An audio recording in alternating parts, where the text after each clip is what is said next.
2.0 version is now out.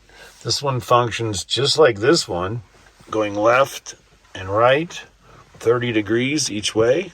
But now, when you want to tilt it up or down, you can simply lift it from the bottom and the top and tilt it up and down, back and forth, left and right, from any angle.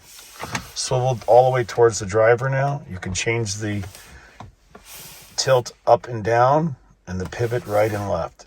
So this is going to be called the 2.0 swiveling display. You can actually lower it up quite a bit to really change the angle and see your phone more, or drop it all the way down like that, and then right or left.